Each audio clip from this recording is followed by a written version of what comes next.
everybody would turn their microphones on, please.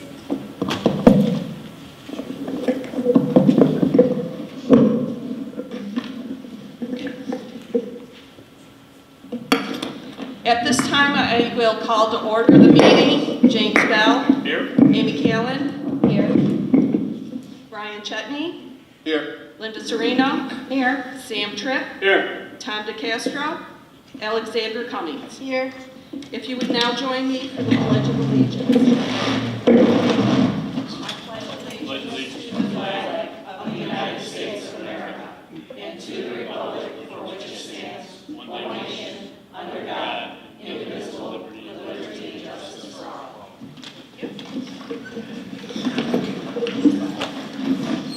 At this time, the next item on the agenda is the public hearing for the 2018 capital project. And I will turn it over to Dr. BOE for presentation. At the end of the presentation, if you would like to speak, if you could come to the mic and state your name and address, they will answer your questions to the best of their ability. Dr. BOE.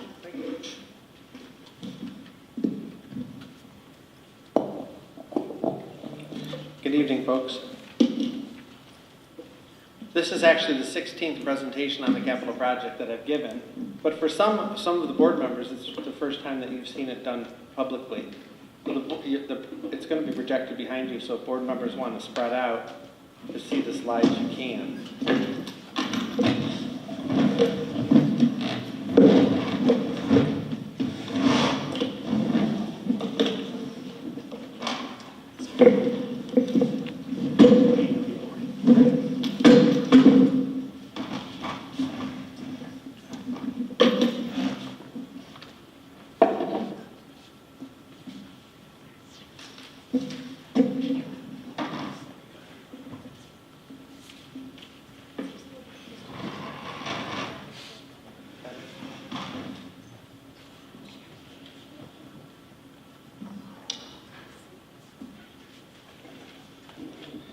So this presentation is about the 2018 capital project.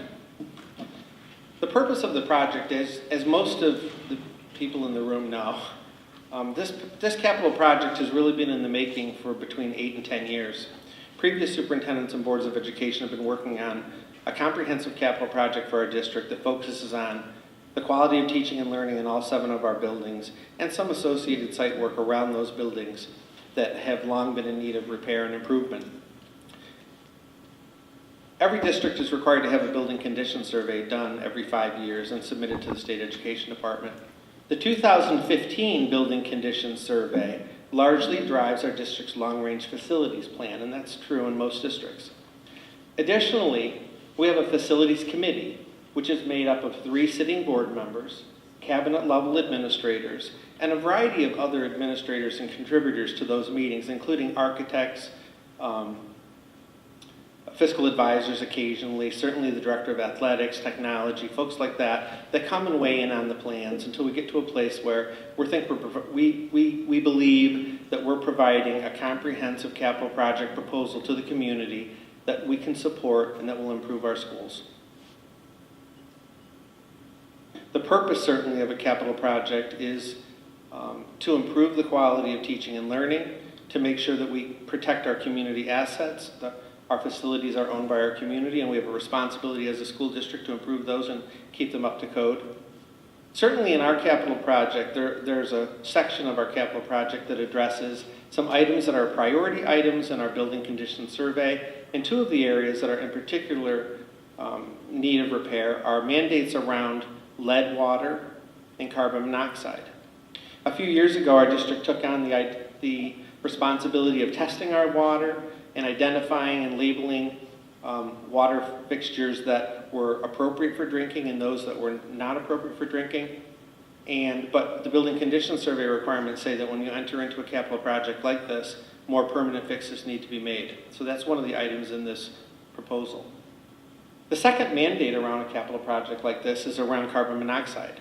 We have carbon monoxide detectors in all 7 of our schools. However, they operate on a 10-year battery system. And this capital project provides more permanent hardwired fixes for those devices. Certainly some requirements around state education building energy code requirements. And lastly, as I mentioned and referenced earlier, the operations and maintenance of community assets, a responsibility of our district to maintain and improve the assets that are owned by our community. The scope of this project is all 7 of our schools. We have 5 elementary schools, 1 middle school, and a high school.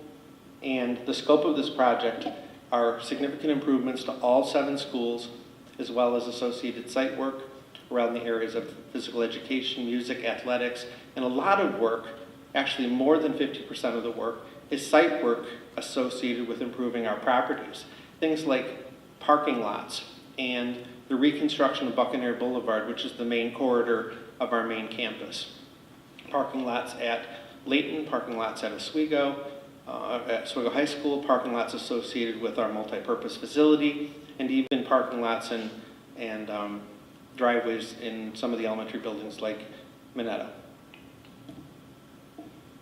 The next section of the presentation really is a walkthrough of all 7 schools and to demonstrate a snapshot of the scope of work that is being proposed for each of the 7 buildings and the associated site work. Kingsford Park and Fitzhugh Park, you all understand, are sister schools. Those 2 buildings were built in 1927, and they have very similar needs. And those are also the only 2 schools in our district who do not have new roof systems. So the ticket associated with Kingsford Park's portion of the capital project, as well as Fitzhugh Park that you'll see in a minute, includes the replacement of the roofs. The life safety system upgrades around lead and carbon monoxide, you will see bulleted in each of the 7 schools.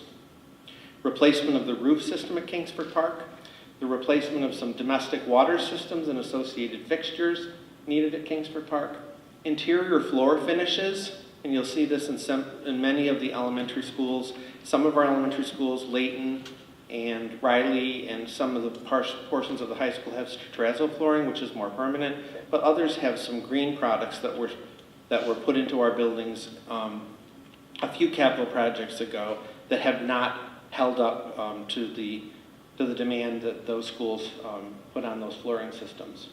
And also, because Kingsford and Fitzhugh Park have the original masonry, those are brick exterior facades on those buildings, there's a significant need for some masonry restoration and sealing, because not only does the exterior of the building need to be sealed, but the porous nature of the existing brick at Fitzhugh Park and Kingsford Park allow for the absorption of moisture, which creates a real problem on the interior classroom walls. And we'll show you some pictures of what those problems look like at Kingsford Park and Fitzhugh. So the bulleted items that you see at Fitzhugh Park in a minute will be very similar to the things that we demonstrate at Kingsford. This is a snapshot of some deteriorating masonry work around the base of Kingsford Park exterior. And I think this picture really does give you a good sense of the porous nature of the brick facade at Kingsford Park and Fitzhugh Park, and which is cause for the absorption of moisture, which creates an interior issue as well. This is a picture of an interior classroom and on an exterior wall, and you can see that the bubbling, cancerous type of situation that it causes in the existing plaster is a maintenance problem. We've been correcting these problems for years and years and years, and what we're proposing is to do the necessary exterior fix in order to prevent this type of problem to exist on the interior walls as well. Just another snapshot of similar problem, as well as this.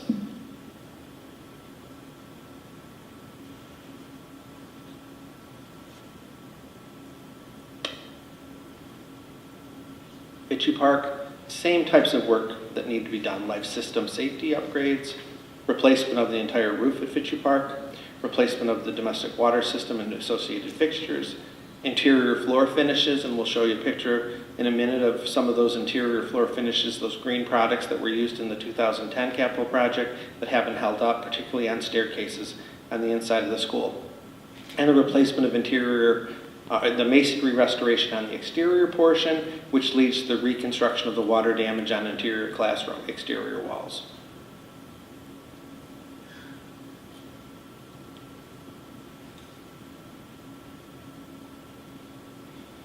This is actually the vocal music classroom at Fitchie Park School.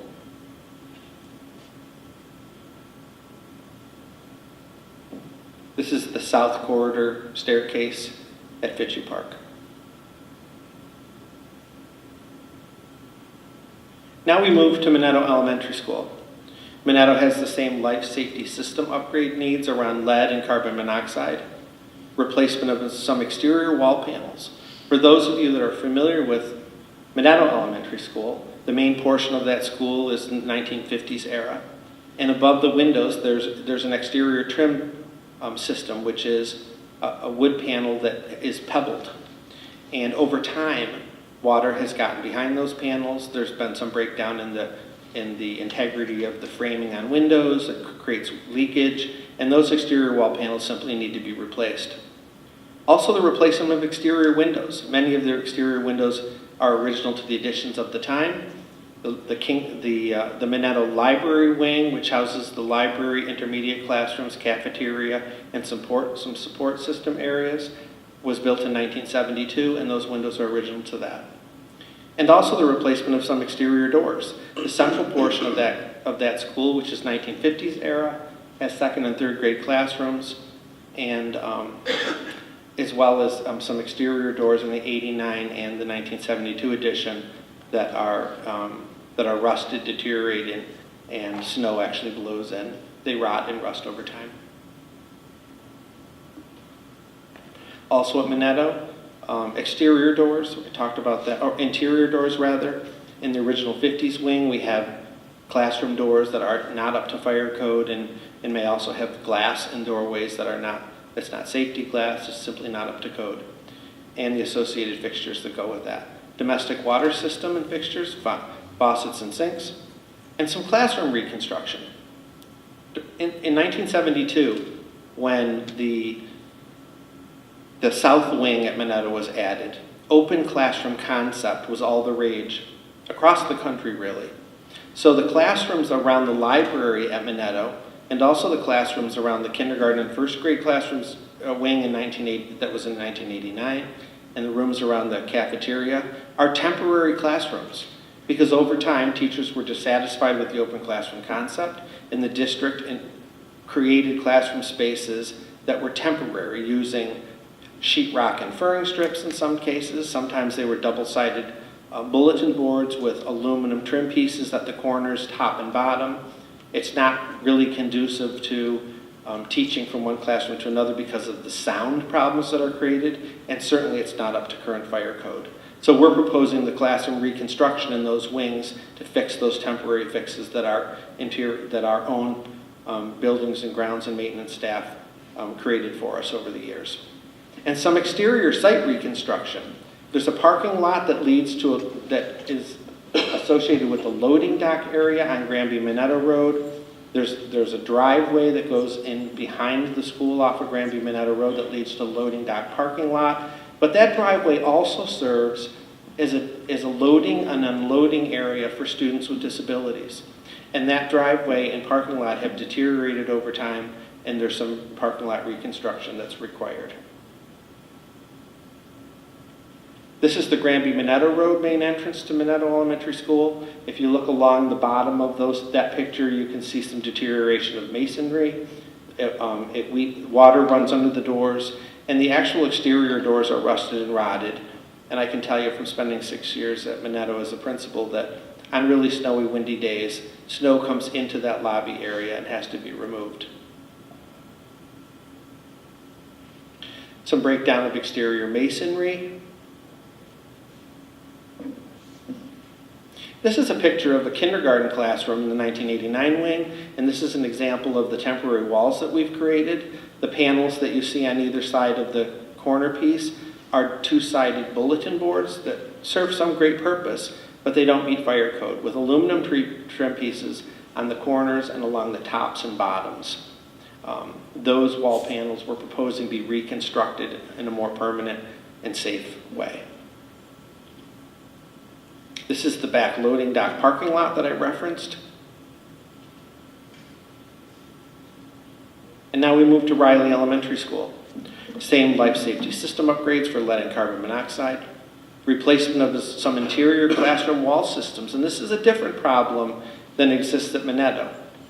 Riley School was built in 1955, and there was the Bunner Street corridor at Riley, which serves our 2nd and 3rd grade classrooms, has a pegboard interior wall system, and lockers that are recessed into the wall. Cubbies and lockers over time since 1955 have rusted and rotted, and those are the cubbies and lockers that we ask our 2nd and 3rd graders to put their lunches, backpacks, and jackets in. And we'll show you a picture of how they look over time. The replacement of some domestic water system and associated fixtures needed, and some mechanical system upgrades. The picture of a ceiling system at Riley in that wing. This is a snapshot of a 2nd grade classroom. This is the locker system. And that shows the pegboard wall system in those 2nd and 3rd grade classrooms and the top of the lockers that are recessed into those walls. So we're proposing that we rebuild traditional sheetrock wall systems in those classrooms and either replace those lockers or install some other type of storage and cubby system for students and teacher storage. Oswego Middle School, same life safety system upgrades, as well as some window, door, and hardware replacements on the interior of the building as well as exterior, particularly exterior. The middle school was built in 1980. A lot of the windows and doors in the bulk of that building are original to that construction. Some mechanical system replacement and upgrades. We have some boiler issues at Oswego Middle School, which is the last bullet, electrical and HVA system upgrades, and the replacement of some interior floor finishes. There are portions of that building, including the cafeteria, where there's a patchwork mosaic pattern of floor tiles where we've replaced them over the years with our own staff. There's also a need to do some reconstruction of interior corridor classroom walls to meet fire code and safety code. Currently, those of you that are familiar with the middle school know that those interior classrooms have banks of lockers, and across the top of the locker there's a solid piece of glass. That system is no longer acceptable. It does not meet code, so we're proposing that we build traditional classroom walls to the ceiling and then install new lockers on the exterior. The replacement of domestic water systems and fixtures, the replacement again of the lockers that I referenced before, and some exterior site reconstruction. At the middle school as well as the high school in Layton, you're going to see some conversation about exterior site work. And that's the work that happens outside of the building in most cases. And at middle school, what we're proposing in terms of site work is a resurfacing of our track, because we have a really nice facility there for track and field as well as a field for lacrosse, soccer, and football. But what we lack are the associated field event spaces in order to make the Oswego Middle School track facility the hub of our 7-12 track and field. So we're proposing a resurfacing of that track and then the installation of the associated field event spaces that we do not currently have. This is a picture of some leaking windows at the middle school that leads to rusted HVA systems, which leads to a receptacle at the floor. So you can see we've been making do, but there's a lot of work to do at the Oswego Middle School. This is a picture of an exterior wall system with some original windows and the exterior wall, which is, what is it, Craig, like a metal? Yeah, it's a brick wall system. Mm-hmm. Yeah. That. This is another picture of some original 1980 windows, original 1980 doors, and some work around the exterior masonry that probably needs to be addressed as well. Layton Elementary School. Layton Elementary School sits on our main campus. It's the vital hub for many things that happen in our district. Layton Elementary not only is a K-6 elementary school of 2 sections each, but it also houses central office now. It also is the hub for our JV and varsity indoor athletics and the Layton learning community. So there's a lot of work to do at Layton, around Layton School as an elementary school, and there's also some associated work that's necessary and has been needed over time for athletics and health and PE. The replacement of interior doors and hardware for security purposes. There's a need for the replacement of our domestic water system and associated fixtures, and some exterior campus-wide site reconstruction that I'm going to talk about at the very end of the presentation. Some physical education, music, and athletic improvements. And also the lobby renovation at Layton. Because we host all of our JV and varsity basketball, lacrosse, basketball, volleyball, cheerleading, wrestling at Layton, the lobby is really the welcome center for visitors and for our home spectators and parents. And there's a need to bring that 1955 construction to 2018. This is a picture of the cavernous lobby at Layton. It's a really nice space, but we're proposing that we bring it more up to speed. That may include some concession space. It may include a different use of that particular space at Layton. But because our Layton gym is really widely used for athletics, we believe it's time for a facelift there. If you walk in Layton and you're standing in the main lobby and you look directly ahead of you, what was once the main office at Layton is now the nurse's office. And everything to the left of that, everything to the west of the nurse's office is athletics and also some instructional spaces and offices. That wing of Layton Elementary School has not been touched since 1955. It hasn't. That's where we have our home and visitor locker rooms for football, baseball, lacrosse. But it also has some classroom spaces that we'll show you in a minute that need some significant attention. The picture you're looking at now is the original boys' locker room from 1955. It's the same locker rooms that I used, that Mr. Bell used, that Mr. Legault used, but we don't use them that much anymore. Largely the gang showers in those spaces are used for storage for obvious reasons. Gang shower systems are not the industry standard now for high school athletics. This is a picture from an AIS math class. This is Jen Cahill's room at Layton, which is in that wing. As is this picture. This is a picture of a sink in either the boys or girls locker room at Layton. These are the locker rooms that not only our home athletic teams use, but also our visitors. And very often we have visiting teams that come to Oswego for athletic events, and they opt to change on their bus because they know that our facilities are not acceptable to them, and it creates an embarrassing situation for our student athletes. And they talk about it. And I'm going to share a clip of a video with you in a minute that illustrates that. It also shows a sign that we put up for non-potable, non-drinking water. Some flooring repairs that need to be made. Now we'll move to Oswego High School. Same life system upgrades, some mechanical system replacements and upgrades, replacement of domestic water and associated fixtures certainly. And we're also proposing a complete renovation of the boys and girls locker room facilities. Oswego High School was built in 1970. The locker rooms and shower facilities here at Oswego High School are original to that time, other than some paint. Those we're going to propose would be the home locker rooms for JV and varsity events and our new multi-purpose facility that I'm going to share with you in a minute. And those really, really need to be improved. Those also include gang shower systems. Also, music suite renovations. Again, we have a real powerful music program in Oswego. It's widely known for being an excellent program. Yet our music suite for band and chorus, the associated practice rooms, and the connecting corridor between the music wing and the theater are original to 1970.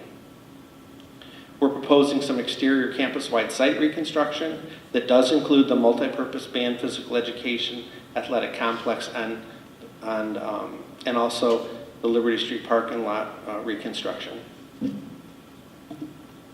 This is a picture of the connecting corridor between the theater where we are now. It's actually right over here. Some floor systems and tile floors that need to be replaced.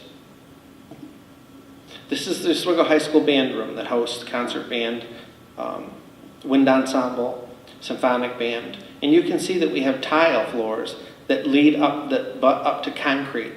When the building was built in 1970, the vision of Ed Lisk, who's legendary music director in our country really, had a terraced oak flooring system that deteriorated over time and was removed. And now our band practices on a combination of tile floors and concrete, which is problematic relative to the sound system in there, the balance in the orchestration of those organizations, as well as the associated baffling system that's suspended from the ceiling to create a good sound balance. So we're proposing a renovation of that room, the chorus room, the connecting storage and practice rooms that are original to 70. This is a drinking fountain in one of the boys or girls locker rooms at the high school. This is a bathroom. This is a bathroom facility in the boys' locker room. This is a gang shower that largely goes unused. The current industry standard for high school athletics are private showers with associated changing spaces that are more dignified and certainly more appropriate for student athletes today. Projected cost, $60.18 million, and this is the breakdown of the 7 buildings. Oswego High School, $23.25 million. Oswego Middle School, $12. $3 million at Minetto. $1 million at Riley, largely cosmetic in the Bunner Street wing. Kingsford Elementary and Fitzhugh Park Elementary is the same amount, 3.9, which seems a little high, but be reminded that those are the 2 schools that need roof replacement. So this is the breakdown of the financials. In the beginning of the presentation, I talked about the building condition survey. The building condition survey highlights priority items that we feel we should address that are priorities for us. Not only do 67% of these items come from the building condition survey, 67% of this project, plus 6%. The 6% yellow wedge illustrates carbon monoxide and lead, the mandated work that we must do around those 2 areas. So 73% of the proposed project is directly from the building condition survey. However, it's important to point out that of the 27% that's illustrated under program, which includes music, athletics, phys ed, and some other things, site work, much of that work is also identified in the building condition survey. I think it's also important to point out that more than 50% of that 27% of the pie is for site work that's unrelated to athletics, music, and physical education. Parking lot reconstruction, Buccaneer Boulevard, the parking lot work at Minetto. So a lot of those things fall under site work. So it's a misnomer that 27% of this project is about music and athletics. So this is the cost breakdown, projected funding detail. $60.18 million. The board has decided to dedicate $4 million from our capital reserve account to offset the local share. And we also know that over 15 years, we have an average retiring debt of $635,000 a year, which will offset the total cost of the project. So what we know is an estimated $547,000 a year is the local share for this project. If you boil that down, that's 38 cents impact on a $1,000 full value assessment, or $37.87 a year to do all of this work for kids, which represents about a 2.14% tax levy impact. So rather than a $60 million capital project, I like to think of this as the $37 capital project. Some other important information. The board unanimously passed resolutions on January 4th, and then a few subsequent resolutions in the week to follow. on the project, as well as the seeker resolution, which says there's no negative environmental impact on the work that we're proposing to be done. There's a lot of information to be gathered. I'm sure you enjoyed the boards that have been displayed across the district and are displayed today in the lobby. Additionally, if you go to our beautiful website and you go to Board of Education, 2018 Capital Project, there's a great Q&A section. There's a breakdown of all the financials, and there's also a direct link where you can email a question directly to me if there's something that's not answered through our Q&A.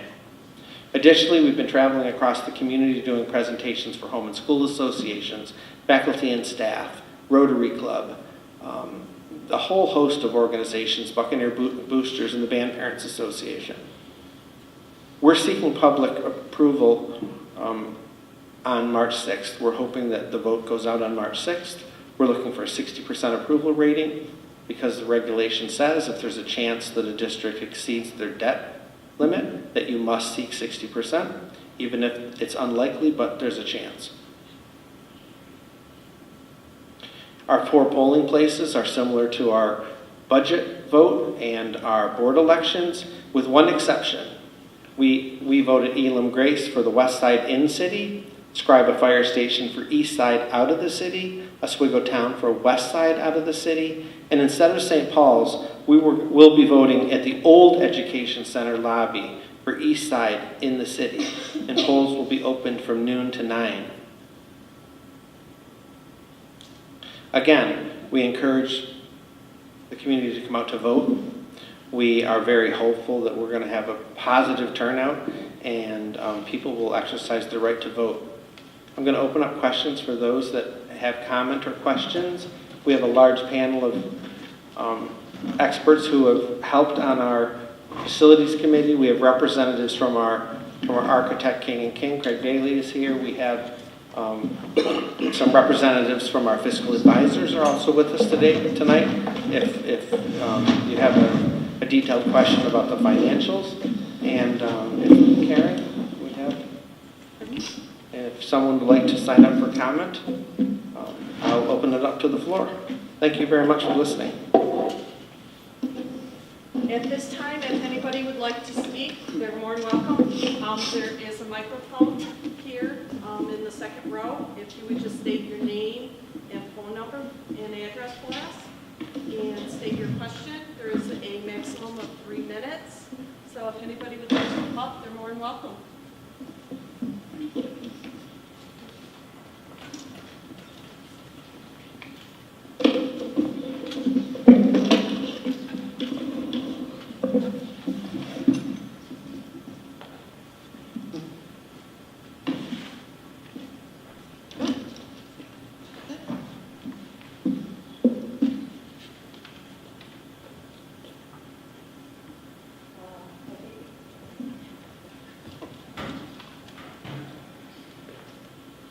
I'm Ina Loaiza from the 3rd District,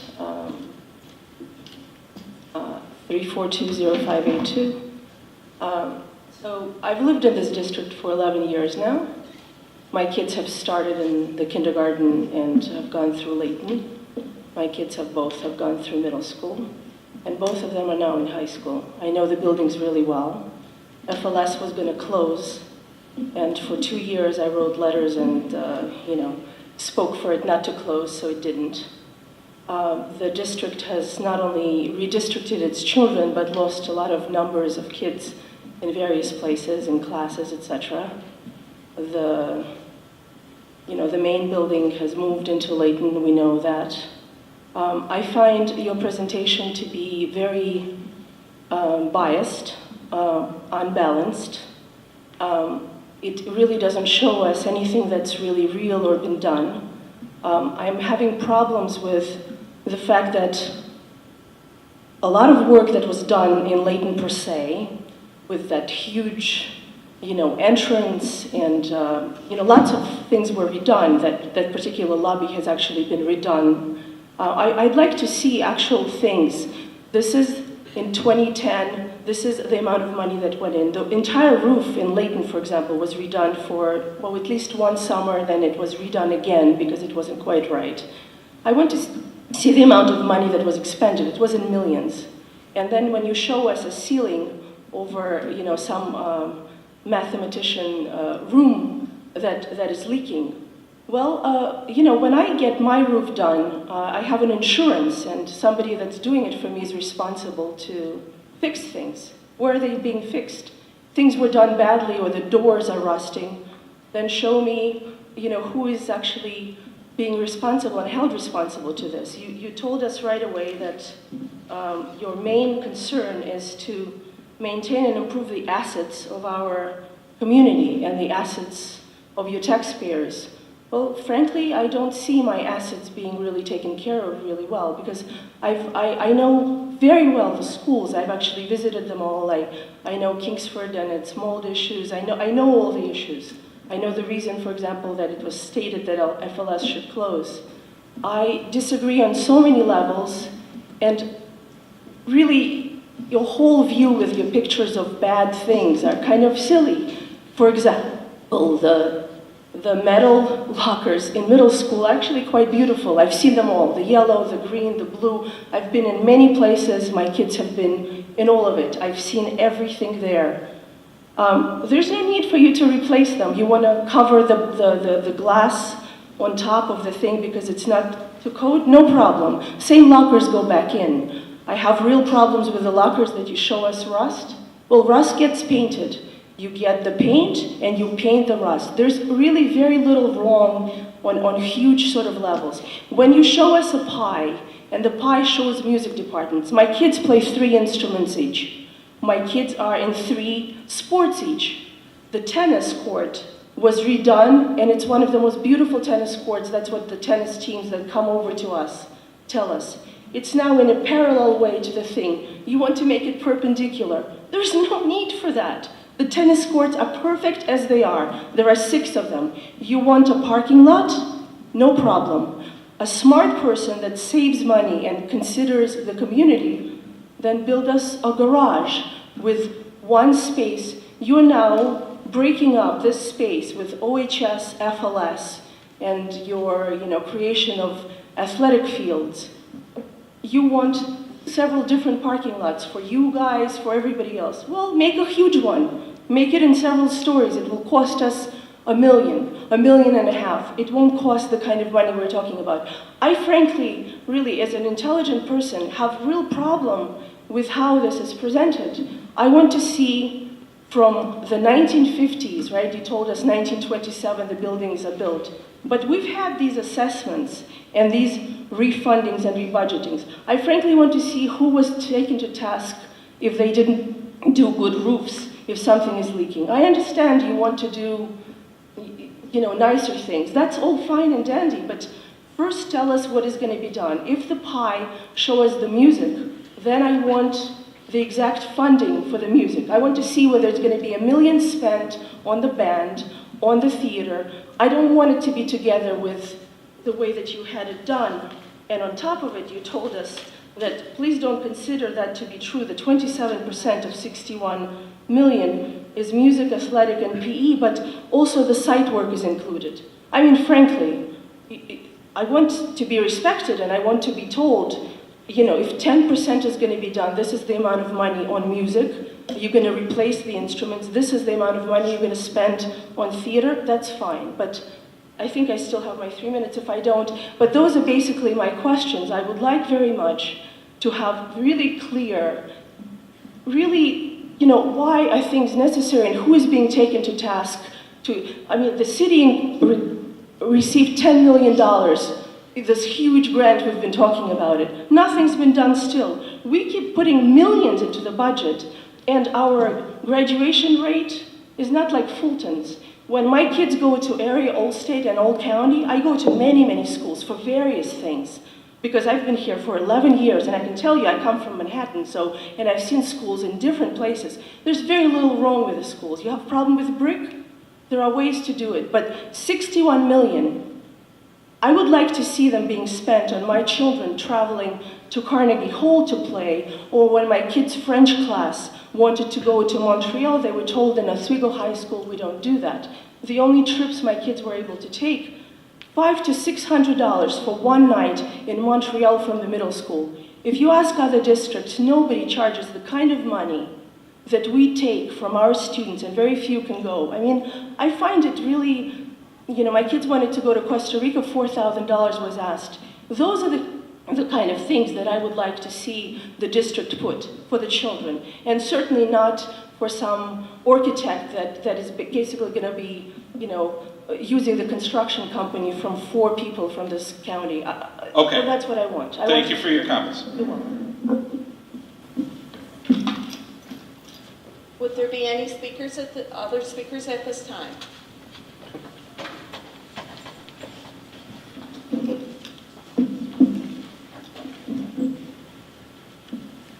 And if you could state your name and address, please.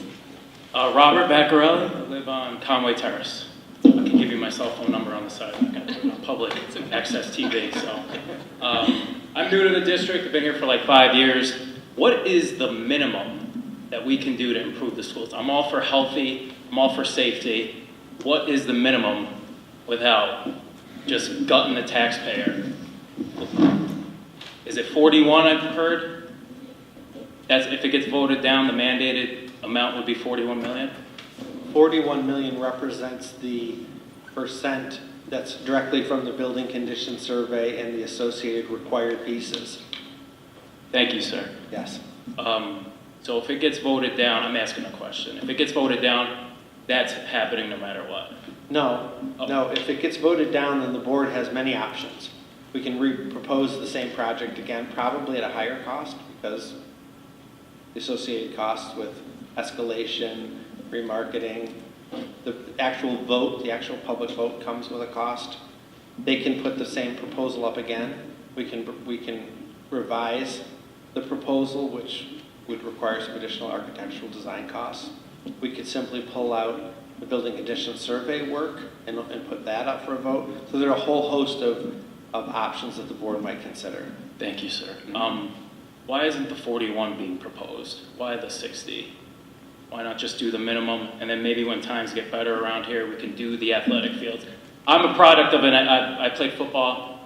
When I was 17, I would have loved a turf field, but what I wanted at 17 and what I want at 32 are completely different things, and now I'm grown up and I think the shortest response to your answer, the most honest response, is that in previous capital projects, we have allowed the essential items to surface to the top, and we would address those essential items. For example, to address the previous commenter, in 2010, we put significant money into 6 of the 7 schools around building new lobby spaces for health and safety.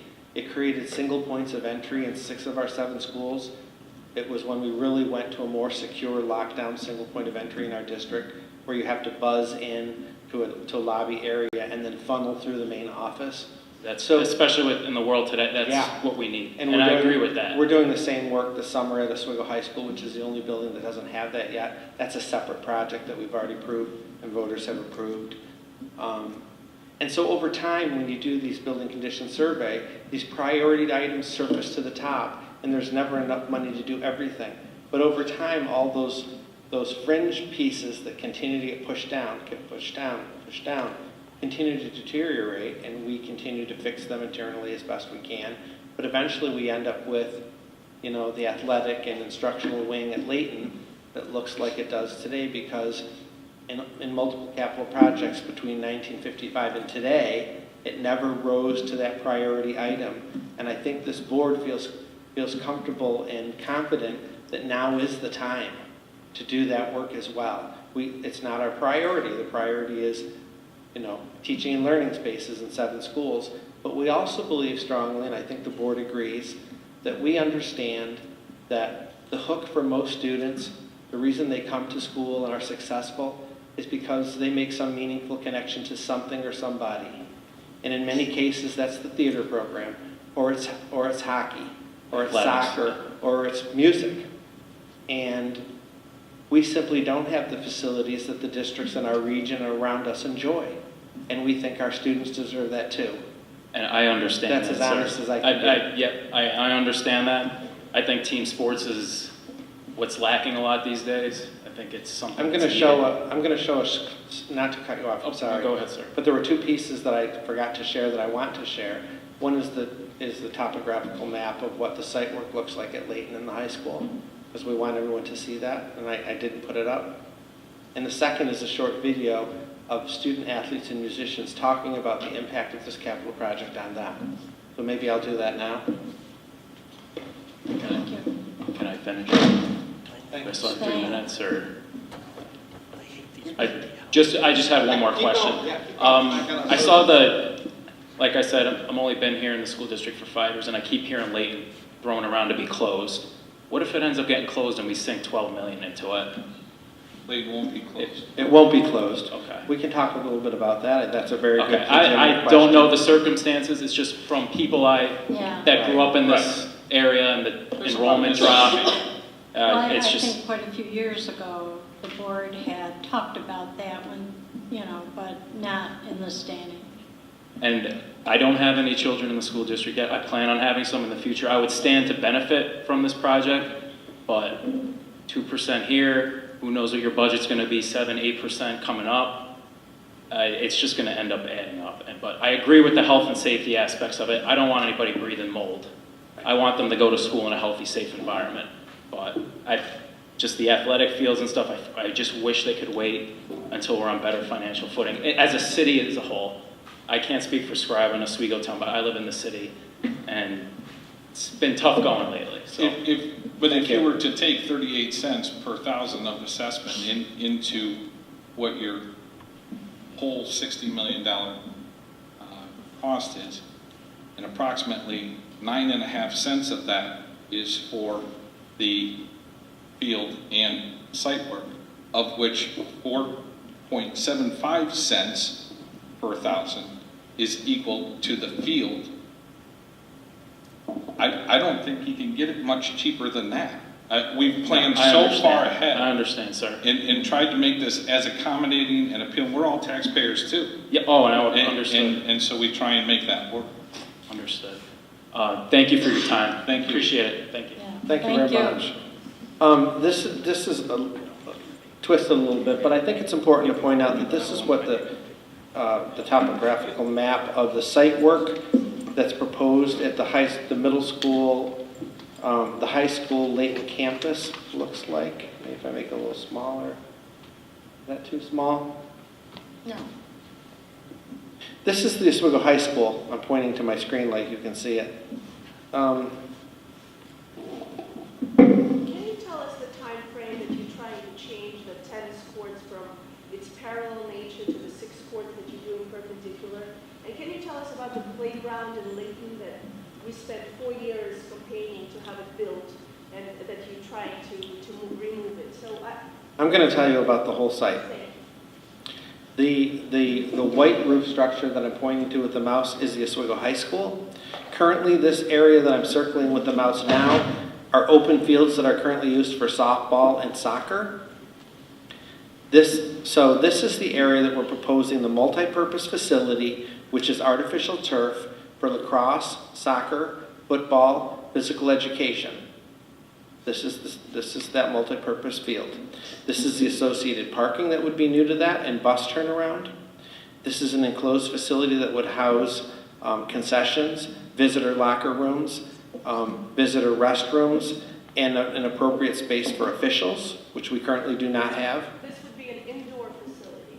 Nope, just the entryway is indoors. This is an open field. As I outlined in the scope of the work at the Oswego High School, team locker rooms for home girls and boys would be housed in the renovated locker rooms at the Oswego High School. So these locker rooms are for visitors. A total reconstruction of Buccaneer Boulevard that has deteriorated greatly. This is the Liberty Street parking lot that is sinking, that needs to be replaced. This is additional parking that will, and those of you that have attended sporting events, concerts, Arts Fest at Layton Elementary will tell you that parking is at a premium on the main campus. So this is currently where that caged-in parking lot is, right here. We're proposing a significant reconstruction of that area that would create a lot of additional parking for Layton High School and central office staff. It also creates a more welcoming environment to this wing of Layton, which is currently central office. This half of this wing is the new Ed Center. Okay? Across the Buccaneer Boulevard, also the tennis courts that our guest referenced. These courts have been turned because the feedback from our athletic director and our coaches suggested that this configuration is the proper configuration for Sun, and we're proposing that we make those changes. Around Layton Elementary School, which is right here, this is our current Wilbur field. This is our main field for football. We're proposing that we resurface that track. We remove the fences. This will be for physical education and community walking and running. The stadium seating, the bleachers will be removed, because this won't be for spectator sports, but it'll be a practice facility and community facility. In the back is an artificial turf baseball field with a marching Buccaneers practice field overlaid right here in turf. And over here is softball and turf. The playground that you referenced before currently sits over here, and it'll be moved over here, moved and improved. So that's what the site work looks like around Layton and the Oswego High School.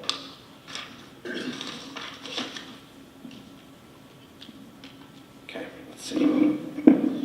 Dean, one of the questions that came to me from the community, and I think it'd be good to address it, I know there's not a lot of people here, but maybe the press will pick up on it, was the situation about the flooding on Utica Street and Hillside Avenue. I think we should mention how that's going to be handled. Good. I think our architects would probably speak to it better than I can, but I'll give you the explanation that I've been sharing across the community. If we go back to this, there's been some question. It did come up again today at Rotary. Everyone understands that at the intersection of Utica Street and Hillside Ave, there's been a flooding problem for many years. In fact, this corner used to be where the Education Center sat, and it was torn down when we bought the Riverfront building. The elevation of the multipurpose field and parking will be raised. I believe it's, Corey, 3 feet? Yes. 3 feet. We're going to raise that facility, which is higher than any water that we've recorded in the history of our district. But additionally, there's a pretty comprehensive bladder system that's built under this field. And the purpose of that is to capture and hold runoff and rainwater and then release it into the storm sewer more gradually. Am I correct, Corey?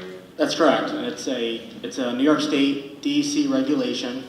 We have to get a permit for any project that's over an acre of disturbance where the district cannot release any more stormwater than currently is already exiting the site. So in order to manage that on a site, you've got various ways to do it. You could do it by creating ponds, wetlands. In this type of environment with the land that you've got available, we'd be going subsurface into a chamber system where it would be stored underneath there for basically as much as we can fit for the 100-year storm volume. It's not going to fix everything that's there because there's so much of a contributing area that goes to that intersection, but it's going to significantly improve what's going to be coming off the school district's property. So now, not only will it improve the situation that currently exists, which is flooding in the street, weeping over into our softball facilities, but it might actually provide some relief to the current city problem. It's going to gather runoff and rainwater for them. So thanks, Sam, for bringing that up. Can you answer when construction will be done? Like if the kids are playing tennis at whatever in the spring, let's say my son is going to be playing, are you going to be changing all this and doing all this work? It's going to hamper. I mean, I don't want my high school kids traveling to middle school to do their sports. Can you tell us the time frame of when we're planning to do this? Yes. This is a 3-phase project. After we receive voter approval from the community, then we will submit the required applications to the State Education Department. And when those go through a comprehensive review and we receive permission from SED to move forward, then we anticipate breaking ground in the spring of 2019. Anytime you do improvements to Oswego High School main office, a football field, a tennis court, there will be some hardship relative to those sports playing. we have a plan for relocating our athletics into suitable spaces during the reconstruction. And just like home improvements, it always looks worse before it gets better. And sometimes you have to cook in a crock pot while your kitchen's being redone. And it's similar to this. There's going to be some disruption in the athletic events, but those teams will play and seasons will go on. And then when the construction is done, we will enjoy the benefits of that interruption. Dave? I'm Yes. sorry, sir. Sure. Was there any consideration, touching on what she said, I know some school districts, sometimes their middle school is their hub for sports, just avoiding the problem altogether and just making the middle school for football and the marching band? It's just to avoid the whole floodplain thing and digging up and messing Well, the with hub of our DC. athletics has always been on the high school Layton main campus. It's where the space is most suitable. There is a lot of wild space, if you will, fields, untapped fields in the Oswego Middle School property, but many of those properties are protected. There's some particular bat that we I was can't just- Yes. I was just wondering if any consideration was. Yes, absolutely. The master planning for this started probably 15 years ago, where it was going through numerous iterations, exploring if we could do everything at the middle school, if we could do everything at the high school, if you could switch and have ball fields only, so maybe baseball and softball at one location, others at another. Throughout that time, estimates were run for everything to kind of come up with how can it work out best for the community, how can phasing of it work out best. Value engineering. Over at the middle school, you've got wetlands, you've got floodplains, and you also have the Indiana bat, which restricts construction time. So all of that was taken into consideration for it. I will speak with regards to, you had asked about the tennis courts, for example, of construction timeline. Typically the tennis courts, that would be something that once play is done for the spring, if we can get on them starting construction right away, then they'll typically be back turned over in the fall. But you realize the kids practice and that's what's redone. I wanted to know also, is the monies that were put into these projects, we spend money. Where's who's holding the accountability for not holding up the roof that were done, not holding up, money was sunk into the tennis courts, they were resurfaced. For example, the carbon monoxide, it's good enough for me every 10 years to change the batteries. It's more than good enough for the district to go around and change the batteries every 10 years. There's absolutely no reason, even in the hospitals. There is a reason. There's a regulation that says we must. New York State, The New York State Education Center system says that we must provide permanent fixes for carbon monoxide as well as lead. A 10-year battery is a temporary fix, but the regulation says now we must do it permanently. Relative to your comments about the tennis courts, 2 years ago we have a summer work program where we bring back Oswego High School graduates who are in college. We painted the tennis court. We didn't resurface it, we painted it. So, shall we move on? And monthly, I host a luncheon with high school students. And they come to my office and we talk about a variety of things. In the fall, it was transition from middle to high. They were all freshmen. Last week, I hosted a combination of students in the superintendent's office for a lunch around a conversation about the impact of this capital project on them. What does it mean to you? And I was so proud of our students because Oswego High School students are smart and they're insightful and they're articulate. And I couldn't have scripted the responses better than the responses they gave me. I gave them a short presentation on the scope of the work at Layton Elementary School and the Oswego High School. And many of these students are juniors and seniors. They won't likely enjoy a lot of the benefits of this capital project in their time with us. However, when I opened it up to dialogue and comments from a combination of athletes and marching band members, it was so impressive. And I thought it would be nice to share a portion of that lunch with you. You can access this on the public access channel as well as on the website, recorded by Matt and the WBUC staff that have done a great job every month. But I'm just going to share a portion of that with you.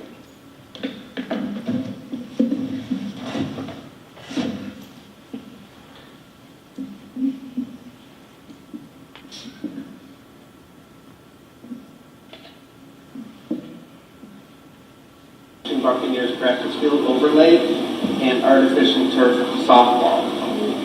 So those are the music and athletic improvements that we're proposing get done in this capital project. So I guess what's important for me to know from you, and I know the community wants to know about, is what do those things that you do outside of the classroom mean to you, and how do things like this impact your experience in the Oswego City School District? We all know that academics are the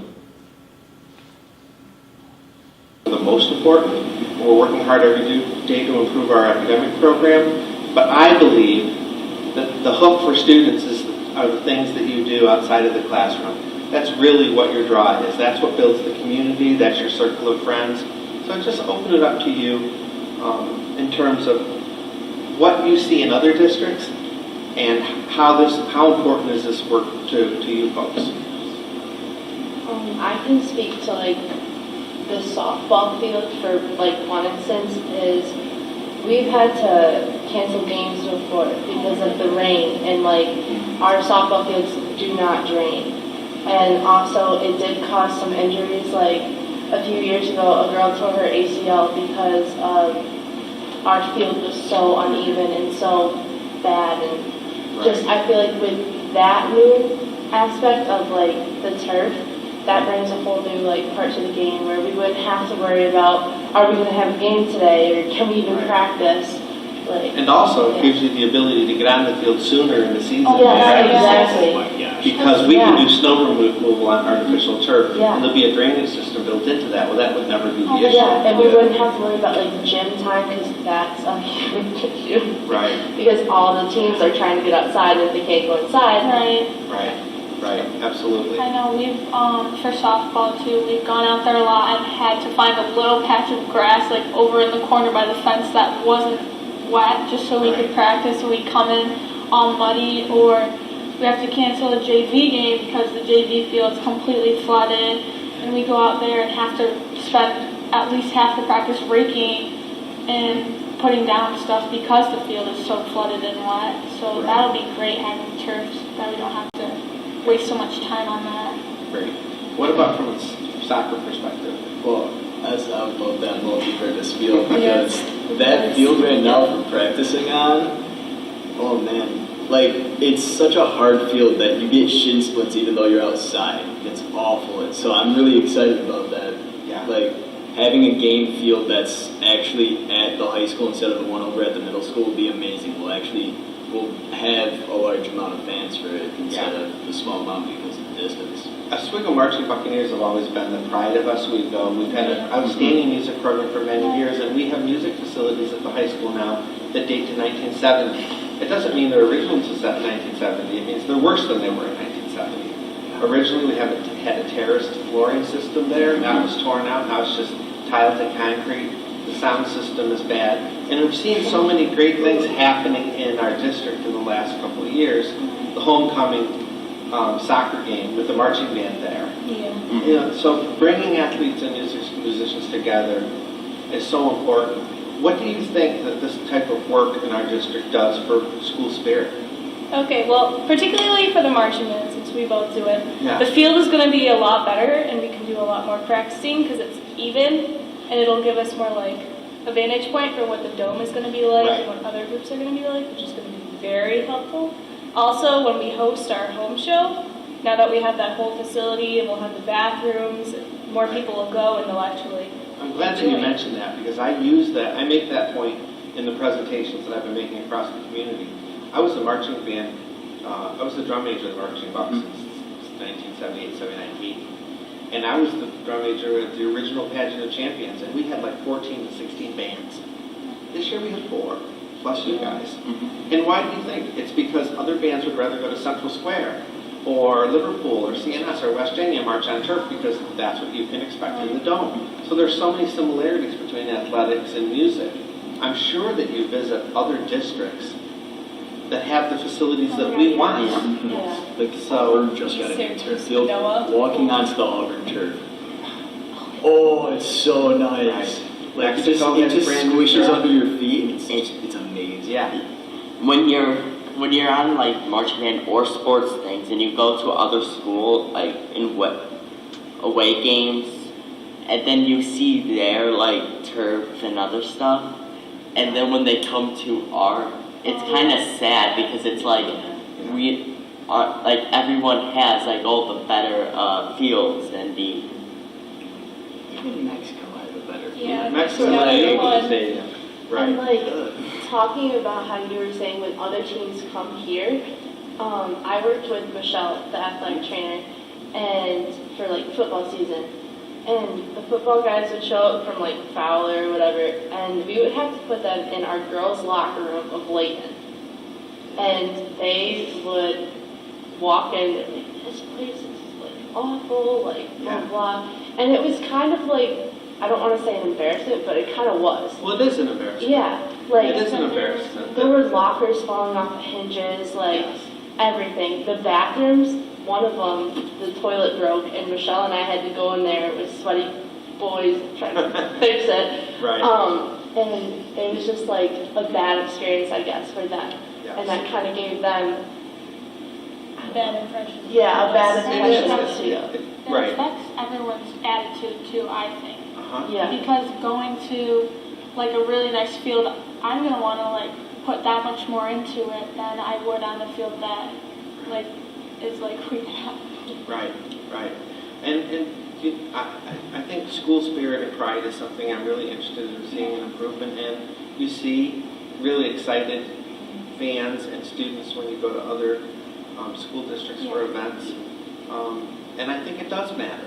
It does matter. Like if you have nice stands, the turn like for most fields that we go to, the turnout's double what we have. And I think it's because they have the facilities to have that.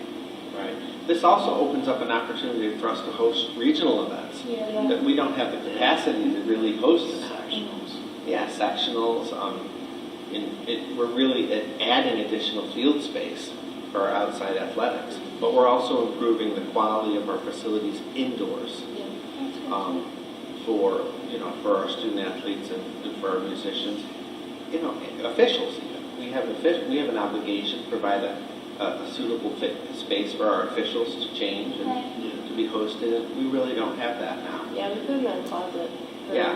basketball. Like, there's a little part of the girls' locker room. Yeah. And then there's this random door, and then there's like this little closet like this big, and you just put them in there. Right. So. We joke about it because we have to, because it's our reality now. Right. Yeah. But we really should want better. Yeah. And we do want better for our students. And so we're hopeful that this community will support this project, and that for $37.87 on a $100,000 home, we can have this. Yeah.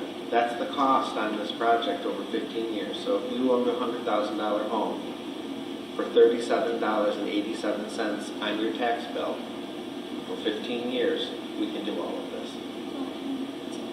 So for you and for your children as well someday. Because our hope really is that we get our students fully prepared and life ready. You go off to college, you get a degree and create a career, and our hope is that many of you will come back.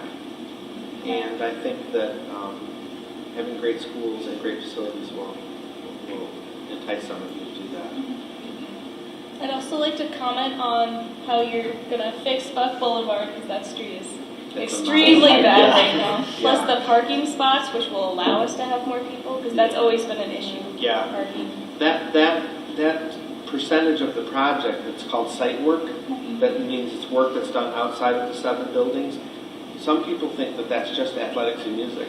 Where really site work is anything. It's parking lots, it's landscaping, and there's a lot of parking lot work being done across the district too. Minetto needs a new parking lot in Bus Drive. There's a lot of work at Layton and the high school. Buck Boulevard alone, you can imagine, is millions of dollars. Yeah. But it's the main corridor across our campus. And we're really trying to create a main campus now that's the hub for everything in our district. So I thank you guys for coming. Thank you. Thank you.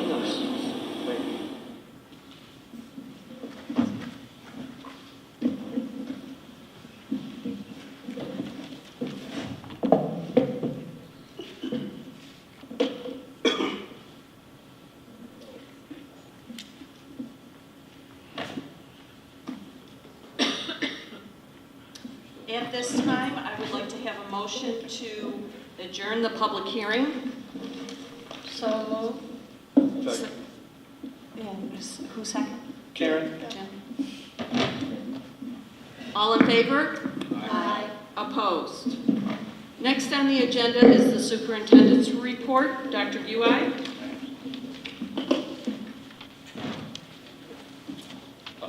I'm going to pass it off to Mr. Tripp, who had a few comments or questions that he wanted to ask before I get into the superintendent's report. Maybe there were other board members that wanted to do that as well. Yeah. Yeah, I just, a couple of questions that were posed to me by community people.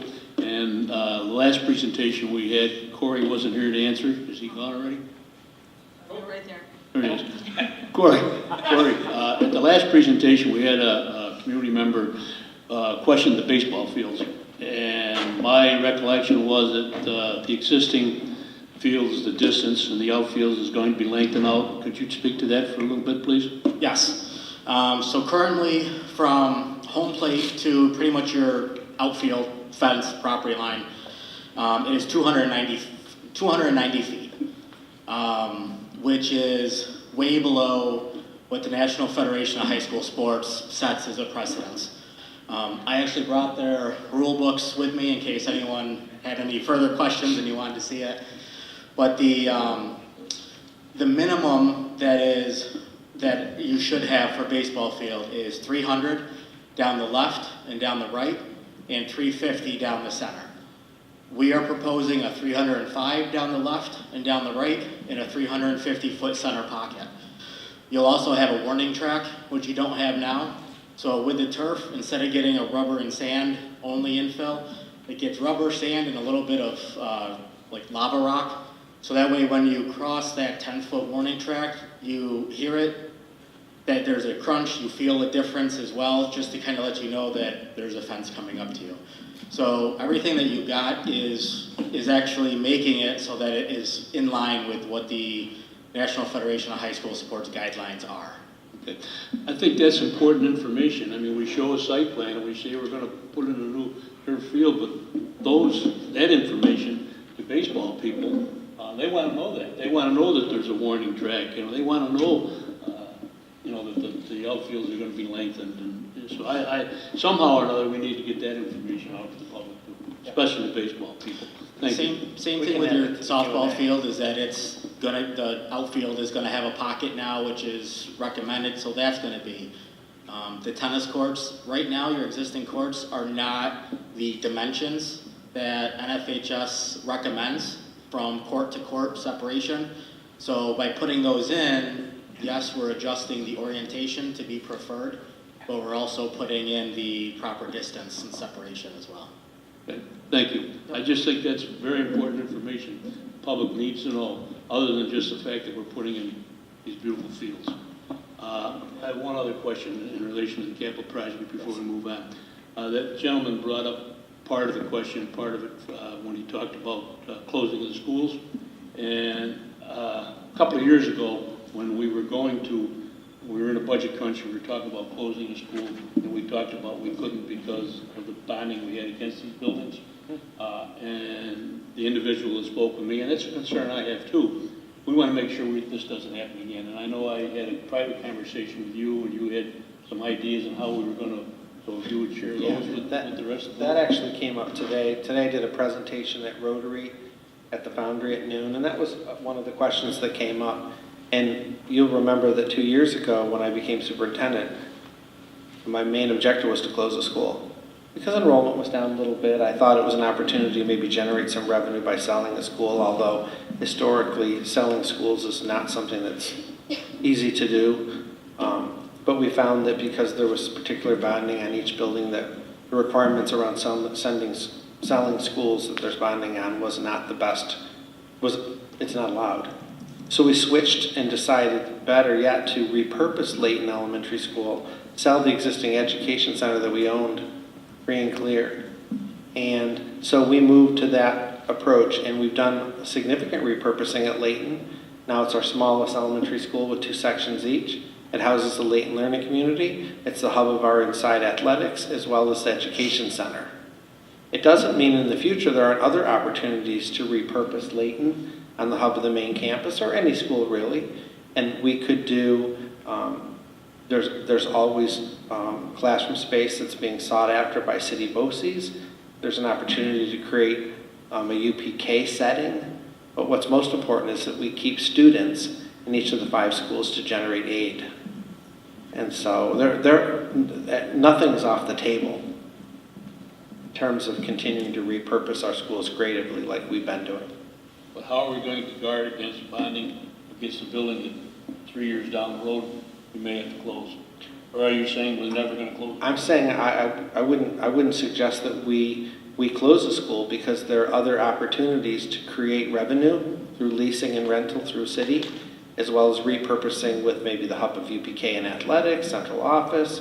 There are a lot of other things that we could do to keep generating building aid on all 5 schools. But what's going to drive that is the enrollment. Yeah. And if the enrollment drops so low. Our enrollment this year is up 1.6%, Harry. It's been pretty stable over the last 3 or 4 years, but this year it's up about 1.6%. And my feeling is if we rejuvenate this community and we provide a great instructional program and facilities that are state-of-the-art and competitive to the surrounding areas, that maybe people won't be living in Baldwinsville and Liverpool. They're going to live in Oswego. That would be my hope. I just have a question just about the bonding. So then the bonding that we're doing for this project is different than previous ones, because when you say that we get bonds against the schools, but now this one, it's not no collateral. Is that correct? Yeah, we have that $635,000 bonding fall off each year, and then there'll be a new bonding that comes against this project for each site. And the goal is to keep, it's too bad our financial folks left, but they sat there, and now I'm going to answer the financial questions, to keep our tax levy stable. So when debt falls off, you want to incur new debt, healthy new debt, in order to maintain a tax levy that's stable and predictable for the taxpayers. Yeah.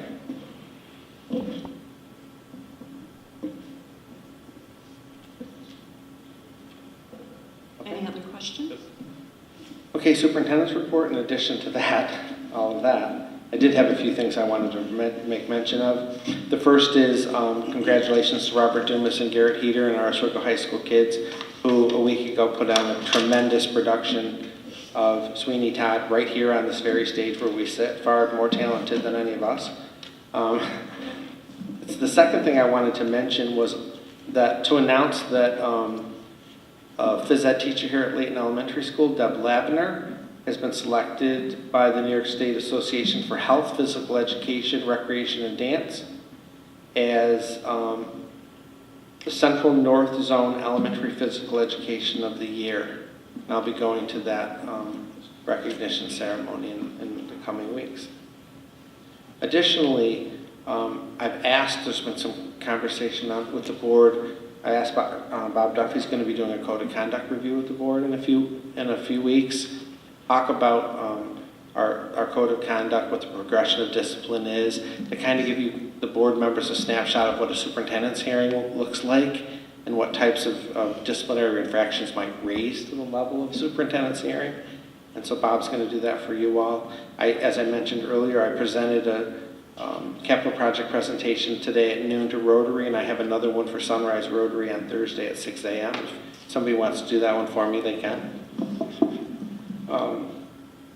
And also, it was really interesting. We were contacted by the police chief, and we were asked if we would host a joint emergency response event today at central office. And they were creating a video, and that was Oswego Police Department, Oswego County Sheriff's, New York State Police, and Oswego Fire, and we hosted that today. That was a great event and a great opportunity for us to share our resources. It didn't have anything to do with the district, but they wanted a venue where they could use an open venue to shoot their video and to have collaboration. So, and talking about just that whole idea of joint emergency preparedness and responsiveness, particularly in the last week, we know how important that is. The last thing I wanted to talk about just briefly is to give another quick update. I know I updated the board by email about school safety and security. This week, we held an emergency administrative council meeting for the purpose of reviewing school safety and security. Principals, directors, central office administrators, our school resource officer all came together, and we had a conversation, a frank conversation about the state of our safety and security preparedness now, what are the required emergency drills and lockdown and lockout drills, what does our preparation look like and our training look like relative to those, but also I had a desire to bring it to the next level, and so we've created a new subcommittee on school safety and security that's going to be that's going to have a middle school principal, high school principal, elementary principal. Jenny's going to represent the elementary. She's with us in the audience tonight, as well as buildings and grounds, technology, and really what I think needs to happen, and they're going to look at staff development opportunities for teachers and students. So what's the next step? We know what a lockdown looks like. We are prepared and drill lockdowns and lockouts. We do fire drills. We do stay-in-place drills. But the question that I have, and it largely comes from the conversations that have been happening in the media, is how well are our teachers and students trained? And I think sometimes that has to come from frank, honest, and sometimes scary conversations with kids about, if this happens, then what? Well, then what? What happens when the SWAT team comes into your classroom? What's the response look like? And I think that we are in a really good place as a school district in terms of safety and security, single points of entrance. We're going to go to a single point of entrance now at the Oswego High School this summer with the capital project work there. But I think we also identified that we may be loose in a few areas, particularly at the Oswego High School relative to being buzzed in. We're going to look at the ID system. Nancy might want to talk about that briefly in a second, that we're going to put in all 7 schools. It comes with a significant cost. We also decided that we're going to invest in a camera and buzz system for central office. As you know, we constructed a wall with an alarm system connecting door between central office and Layton. I just don't think that's suitable now. I think we need to have a buzz system with a camera and required credentials in order for visitors to come into central office. Because even though there's an alarm system and protocols in place for if someone were to walk through those doors, by then it's largely too late. So we're going to lock down the Ed Center. The other thing I did, and many of you may have seen the article in the Pale Times about school safety and security that I tried to contribute to. I haven't seen the article myself because for some reason the Saturday Pale Time didn't show up today at central office, but I need to get my hands on that. Ed Center security is certainly very important. And you can look for a report from that subcommittee on school safety and security to be coming very soon from that committee. Not the most uplifting superintendent's report, but we have some great things happening across the district, but we need to stay on top of safety and security, and that's what we're doing. Are you taking conversation now on some of your report, or you want to wait till later? Doesn't matter, yeah. Sure. Just one of the questions I was going to ask you, presented to me, was about the main entrance here at the high school. Yes. And that's already being handled, so that's good. But one of the things I remember from my years of employment with the school district, one of the issues was we're able to keep kids safe inside the building. Mm-hmm. But what happens when a staff member or a student opens a door and lets somebody from the outside in? How do we got? I know we educate our students, we educate our staff. Maybe we put signage on the doors, do not open this door for anyone, whatever. But that's always been an issue. I've seen doors cracked open at the high school and at some of the elementary schools. That's a really good point, and that was one of the discussion items at our workshop this week, is that we have done a really good job across the district of educating our students on, it doesn't matter who's knocking on that door. Everyone goes to the single point of entrance. Don't open a door for a visitor, even if it's somebody that you know. You just don't. And I get complaints. Believe it or not, we get calls at the Ed Center because, a vendor was at the Grandview Minetto Road entrance with a delivery, and students are like, I won't let them in. But there are cases when when there are breaches in that. And so one of the things that I've asked building leaders to do is to go back, revisit those procedures and protocols, and we're going to have a few, there are going to be 2 sessions in the upcoming weeks, particularly at the Oswego High School, around safety and security with students that Pat and Heidi and I will be planning over the next few days. But we do teach the students about that. There is signage on the doors in our elementary buildings in particular that I know of. I'm not sure about a high school and middle school as well. We put those up. Do not ask students to let you in. You must buzz in, identify yourself, and have an identification. We're going to go one step further with the system. What's it called, Nancy? It's called the Raptor System.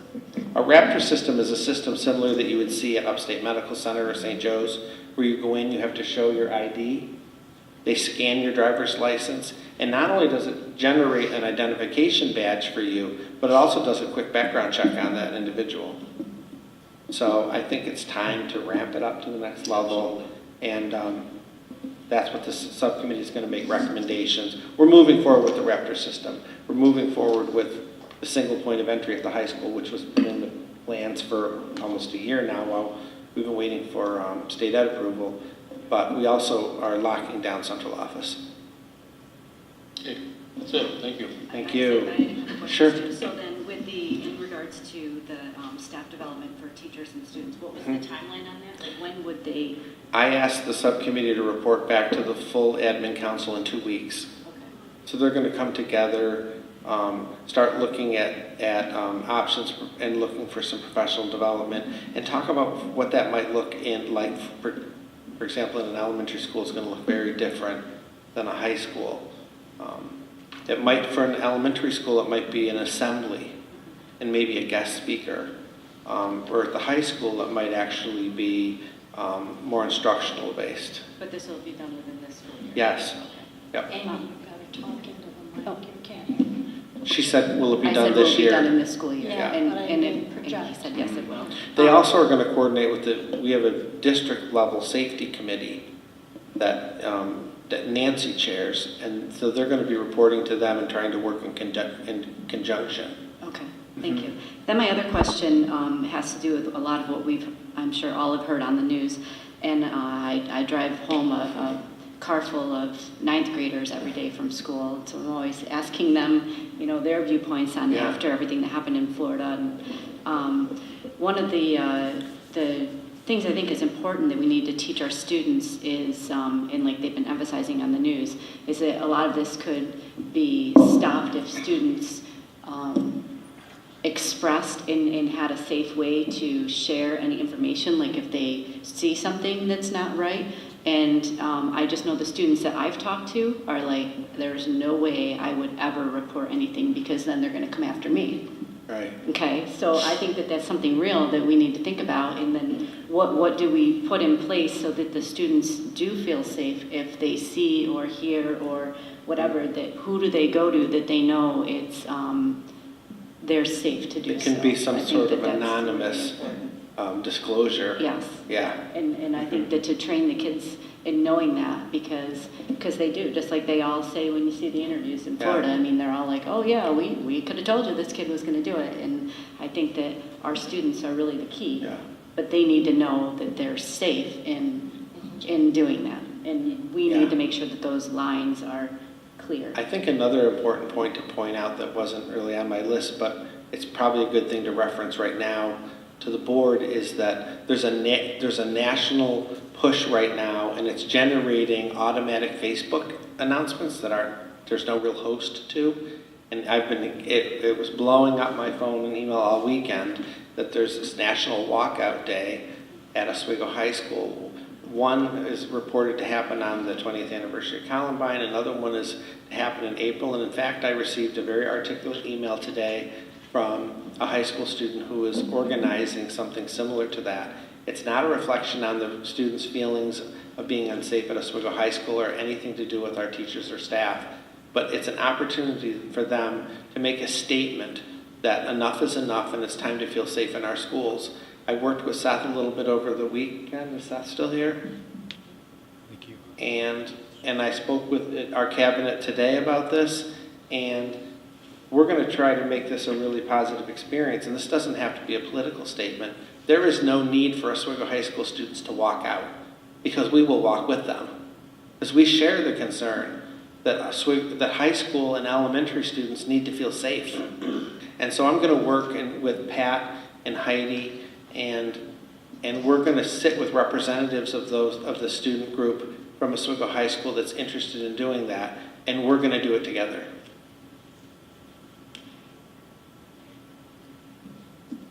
Okay, thank you, Karen.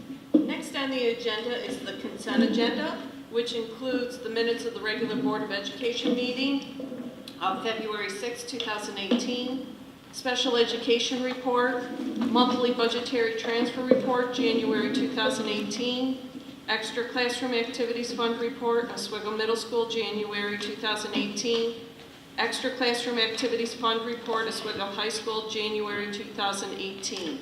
If I could have a motion. Move it. Second? Second. All in favor? Aye. Opposed? Next is the Board of Education.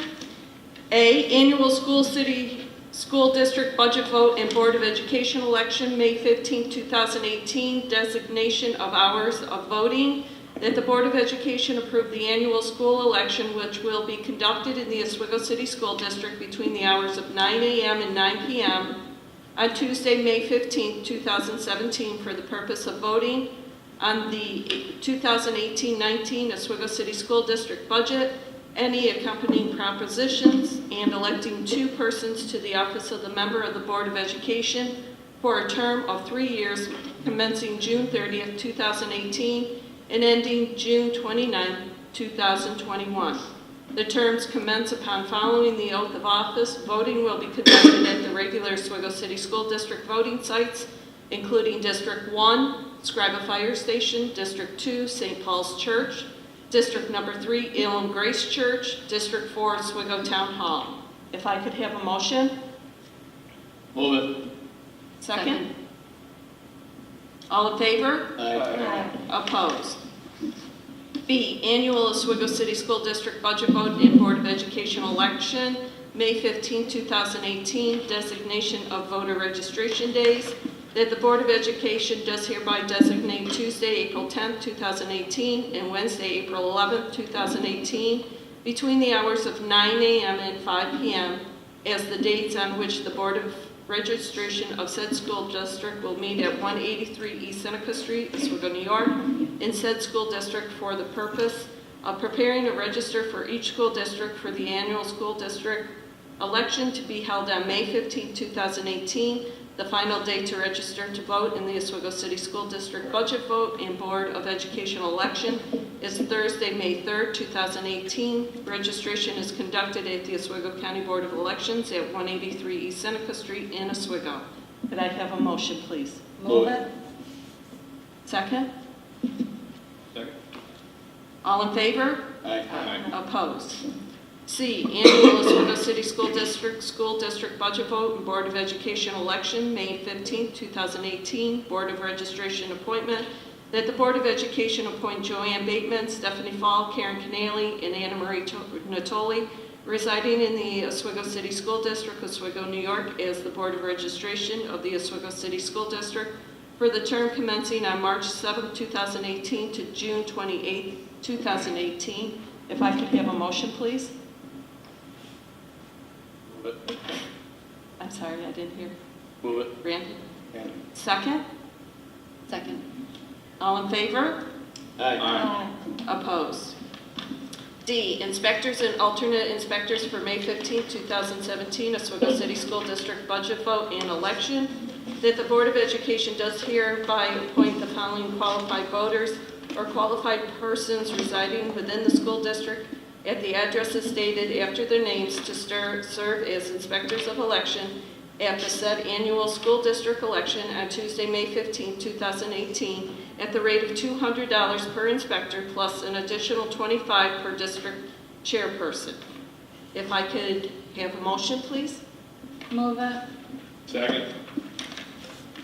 All in favor? Aye. Opposed? Next is curriculum with Carrie Class.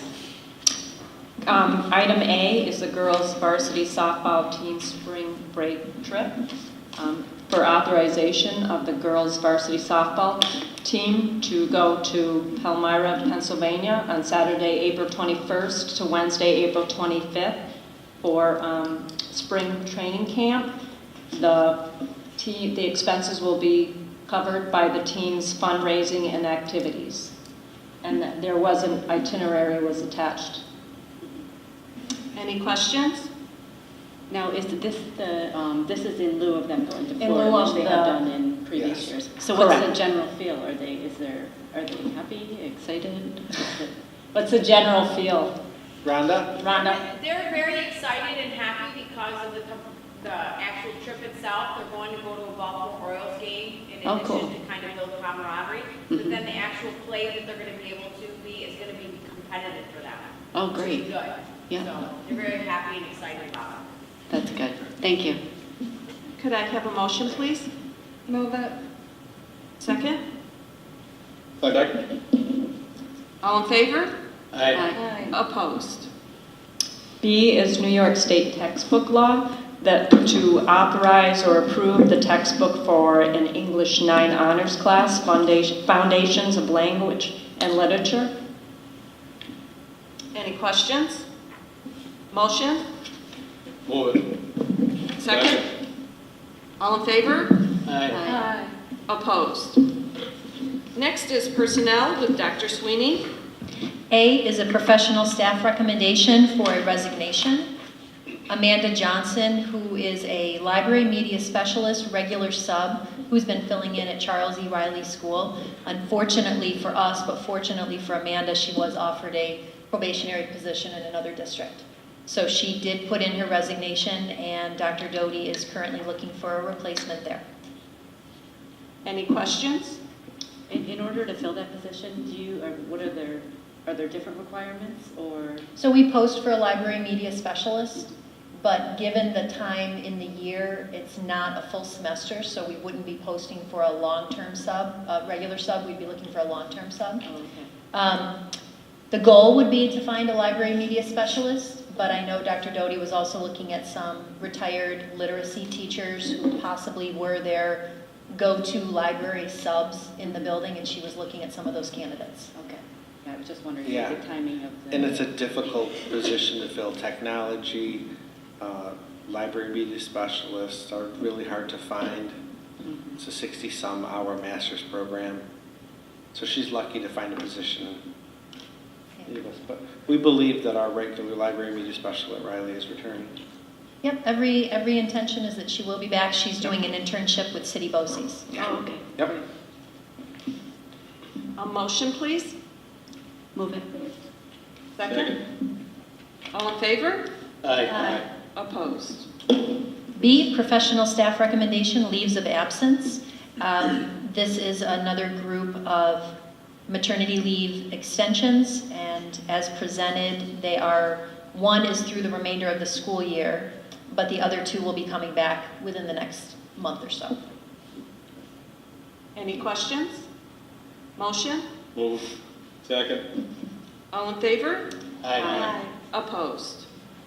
C, extra compensatory position recommendation, 2 additional after-school program additions. We've been looking for some people who might not have availability to be in the program 5 days a week, but potentially be some subs or take a couple of days a week. Any questions? Motion? Move it. Second? Second. All in favor? Aye. Opposed? D, extracurricular volunteer recommendation. Robert Nandin, who is Morgan Nandin, our softball coach's father, is going to be a volunteer for the program for this coming season.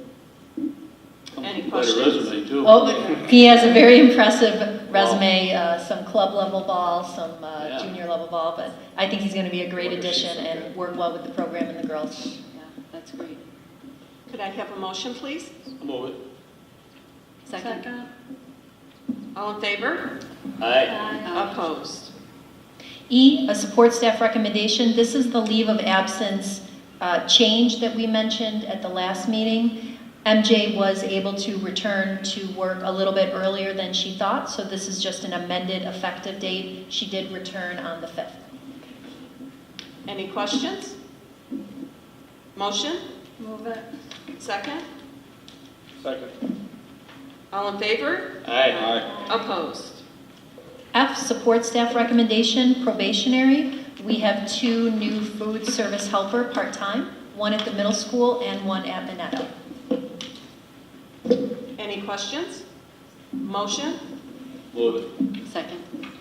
All in favor? Aye. Opposed? G, support staff recommendation, permanent appointments. We have a group of employees who have finished their probationary appointment and now they're moving forward to be permanent. We have 2 typists, one at Minetto and one at Riley. A teacher's aide moving from part-time to full-time at Riley. A school bus driver at transportation and a food service helper part-time at the high school. Any questions? Motion? Move it. Second? Second. All in favor? Aye. Opposed?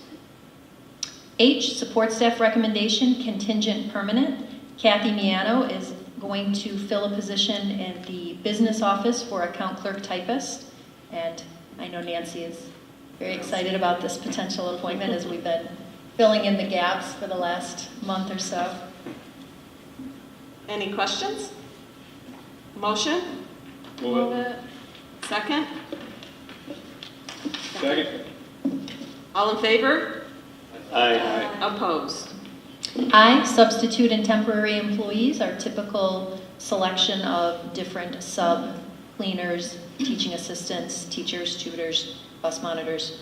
We had a fantastic sub-teacher and teaching assistant orientation today, and just about everybody who is either recently appointed or is coming forward tonight was able to attend, which was nice on a break week, so that doesn't take them a day away from their time where they could sub, and it was a great turnout. Any questions? Move it. Second? Second. All in favor? Aye. Opposed? Next on the agenda is finance with Nancy Squires. A is for the board to accept a donation from Dr. Sandra Barbaro in memory of her late husband, Dr. Salvador Barbaro Jr., to Oswego High School Music Department. The donation is 7 brass instruments valued at $13,636. Any questions? I spoke with the high school music staff the other day about this, and this is from his private collection. He was quite an accomplished musician, and this is the second time that we've had a significant donation of musical instruments for some strings, and now this, and I guess it's quite a batch of brass instruments. Yeah, reading through the back. Yeah. Could I Pretty. have a motion? Yeah, please? personal. Move it. Second? Second. All in favor? Aye. Opposed?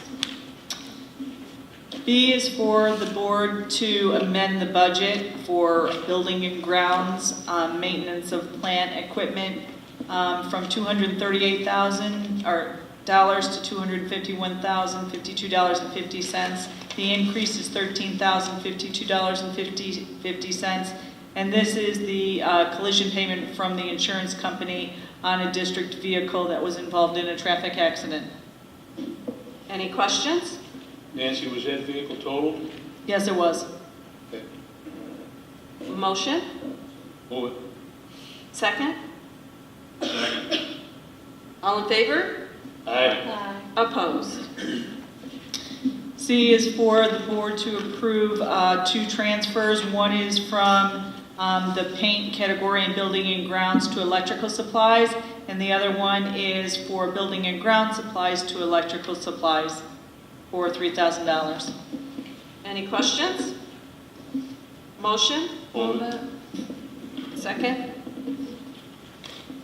Is that Linda? Linda, did you second that? Yeah, I'll second. All in favor? Aye. All in favor? Aye. Opposed? I think that, think so too. Next is items from the board. Would board members have any items for tonight? I just have, do we have a date for, I know we talked about through email, for the policy committee? Do we have a date for that? No, well, did we set a We didn't date, set a Karen? No, because that was on Friday, and today we're wrapped up in 2 of these presentations, and it's been consuming us, but soon. We pulled out the 3,000, 5,000, 7,000 series. I think those might be a good starting place, although they were already revised by Erie 1 and board approved in 2016. So it might be nice to look at them. So how does it show, like, I wish we had our thing so we could kind of go through this together. When you're looking at the policy, where does it say when it's been revised? On the top right. Very bottom, excuse me, the very bottom? Oh. That's what I thought it was the bottom, and it Very says bottom, it'll say amended, and then it adopted says or revised. On the top bottom. The very bottom. Like the original one, of course, on the computer it wouldn't be, but. I know the ones that I printed give the revision date. I thought they were at the top. They could be at the bottom. Well, because I did see a date on the top, and it says 11/14/16, but then Yeah, on the that's the bottom, date I'm talking it didn't have a date. Some of them had a date that, no, it's totally separate. Yeah. No. We're talking about the same top date. It was Yeah, like on the 2016. sheet, like up here, it says 11/14/16. Yep. And then it has the policy. And then down here, it says, adopted with a date. And then it says revised with another date. Yeah. And then it may have another revision, and then it has Right. another date. That's the So- dates I go by, or the dates on the bottom. Okay, that's what I thought. Because when I got the email, and you said that they were, and I was like, geez, I don't remember, approving those. So when I looked at that date, I'm like, every single one of the policies and the whole thing say 11/14/16. So I know we didn't revise all of them. No. So that's where I was confused. sure. But I didn't want to start another email chain, but because.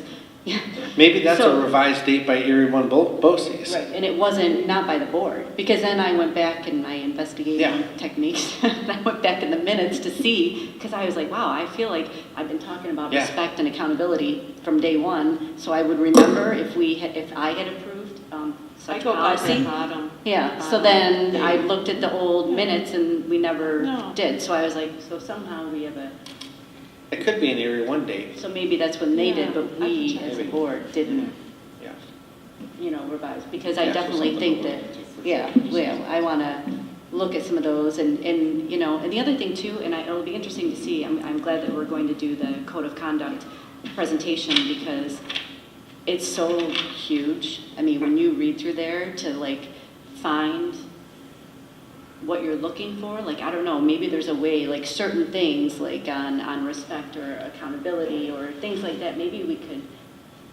be creative in coming up with something that's more easily accessible for students, and something that they, can visit on a more regular basis and really truly understand, rather than being buried in a huge document that, now we're flipping Yeah. through, well, what is the consequence? Well, nobody knows, I think what's so. really most important is how the building principals and guidance staff roll out the codes of conduct and the prohibited student conduct. And I know that they do, maybe Heidi can talk more about it, but I know that that's part of the new student orientation. I know that they're revisited annually, but maybe Heidi can. So there's a district code of conduct that gets reviewed, that Dr. Duffy is in charge of that particular committee, and that's what's brought to the board. And then we base our handbooks, which really lays it out much more succinctly for the students, on the district's code of conduct. And then within each school, especially as the kids are getting a little bit older, we spend a significant amount of time reviewing expectations, code of conduct infractions, what they can expect in terms of what our expectations are and what the consequences are if they break those, both at our summer orientation, our freshman first day, our class meetings. And then I know Mrs. Fierro does something similar at the middle school, where she reviews the expectations with parents and students at the different 7th grade orientation for the incoming students and at their class meetings. I know as an elementary principal, I would do code of conduct classroom visits in the beginning of each year and talk about the parent-student handbook, which really boils it down to the most important stuff. it's a reflection of the code of conduct. I also know that in 2014, all the schools came together and we standardized the look and layout of, in particularly the elementary building student parent handbooks that included all the code of conduct work. And so that this is the most important thing. You do this, this may result. You do this, this may result. So, but I think there's probably a lot of unanswered questions from board members, and your emails prompted me to start really thinking about that. Many board members probably don't even understand what the procedure of a superintendent's hearing looks like, or what type of code of conduct infraction might rise to the occasion of the requirement of a superintendent's hearing, or what the result of a superintendent's hearing might look like. And because the philosophy of discipline and student management in Oswego is a balance between punishment and reteaching of the behavior. So hopefully Bob can kind of walk through, because he's our superintendent's hearing officer. So he can talk about what a superintendent's hearing might look like, the type of things that a student might engage in that would result in a superintendent's hearing, how the progression of discipline looks. I think I agree, and I think we need to, superintendent hearings I'm familiar with, we need to look at and realize the district's not on an island either, and that there are options out there that we can bring in that may not be necessarily a part of the district, but whether it's programming that is offered through outside agencies, that they give our faculty and such support and options as well, so they don't feel as if they're necessarily fighting a battle that they can't win, and I think that's important, and that they feel that they have that support and have the option. I think that's really important. I completely agree. I think for the last 2 or 3 years, we have been trying to strike a balance between the behavior and appropriate consequence, but also supporting the student to learn from the exercise. And Brian, we've used a lot of the county and the city resources to more and more. Bridging the Gap is a wonderful diversion program. We've used youth court quite a bit, because it's one thing for me to sit at a hearing and say what I think should happen. But then if I can put a piece in place that allows for abeyance, meaning if you have met all of my requirements and seem to have learned a lesson from what happened, I will let you return to school, because that's where the learning takes place. And then if you're going to a court of your peers in the county and they are setting out what the consequence is on top of my expectations, that's very powerful to our students and their families. And families are very grateful to the idea that we have built into this layer of we want you back in school, but in the right parameters. And Dr. Duffy has done a fantastic job of that in the last couple of years. I think another thing that we can talk a little bit about is, I know that Mr. Wallace has an interest in restorative justice, and I know that the county does some stuff with restorative justice. One of my doc students from Syracuse City did his dissertation on restorative justice practices, and the restorative justice is applied in the Syracuse City School District. And again, it's an idea that you're trying to bring an element of reteaching and awareness to the accuser of the impact of what they did on the victim, and through a facilitated conversation, bring them to a place where there's some level of internal awareness of what you did and the impact on others. So that that's important too. I think the really important piece is that this is connected to one of our district initiatives this year, which is trauma-informed classrooms, and that we understand that those behaviors are a result of something, and that we need to be sensitive to that. And the bulk of the history of the literature doesn't support long-term suspension or expulsion from school, that some element of reteaching or restorative justice needs to occur. It's interesting because I printed an article for the board tonight that I kind of forgot to mention in my superintendent's report, but Ross Green is a leader in research around student behavior, and he's coming to do it. He's the guest presenter this spring at the convention center, and there are some I thought maybe you and I could go to that, Amy. And he talks an awful lot about restorative justice and getting at the trauma-informed student. And he just published an article that I copied for the board in Time Magazine, why we shouldn't always expel kids like Nicholas Cruz. Because instead of getting to the root of what makes him tick, the resources that are most available to intervene for students like that happen within the confines of a school. And once we put them out, we've relinquished an opportunity to help them when they're school age. And it was a fascinating article about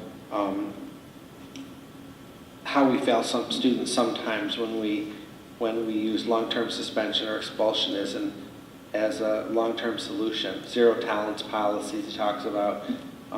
So it's just interesting reading for the board that I thought I would.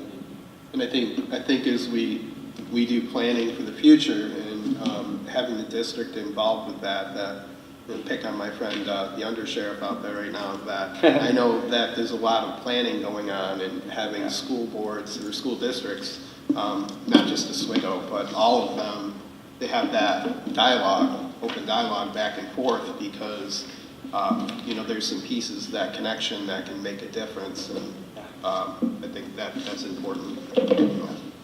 Thanks, Heidi. Thanks, Brian. I just had one other thing, and it kind of went along with this, but again, just with the student athletes, when they sign the code of conduct for the student athletes, and I love the family ID, but now it's within the family ID. So I think maybe we need to go back to having that sit-down meeting. I remember years ago, some of the teams did it, where they would go over the code of conduct with their coach and their parents, just to remind them how they are supposed to be behaving and what standards are being held at. Because I think with the family ID, as parents, we're just going through and like check, sign names, and I think sometimes they're not remembering, what they're signing. So I think that's something to look at as well. I know Rhonda's intentions and Dave's before that. We did have season level meetings, and then each coach also reviewed their expectations in the athletic code of conduct individually. Oh, okay. Yep. Well, that's good. In my day, there was always a parent meeting for fall, spring, and winter sports, and the coaches would outline the athletic code of conduct, and it was important, and you signed it before you left. Right. Yeah. That face-to-face is important. Right. That's what I think that resonates more for them to be like there and actually sign a piece of paper. We still do. No, I don't think they do that. Those blue pieces of paper. Yeah. Yeah, and the parent has to sign it too. So I think there is a function within family ID. I don't know, maybe, I don't know. But I do think there's also a separate form. I know my son had to sign it in the fall, and then we went over it, and he had to go over it with his coach. Okay. But I will certainly pass along that to Rhonda. Just to make sure that. It is important. Yeah, because I had a couple of kids who were like, I don't know, did I sign that? I'm like, I don't know. It's that blue, Did you sign it? it's that blue booklet. Yeah, no, I know what it looks like, and I remember from previous, I just didn't know if it was a continual in every sport. I didn't know like from the top down, like how the information of you have to do this is, passed along, and if everybody is doing it and every kid is actually signing it, I don't know. So I was just going to say that, and I think that was everything that I know. Thank you. Okay, will there be any other items from the board tonight? At this time, will there be a need for an executive session?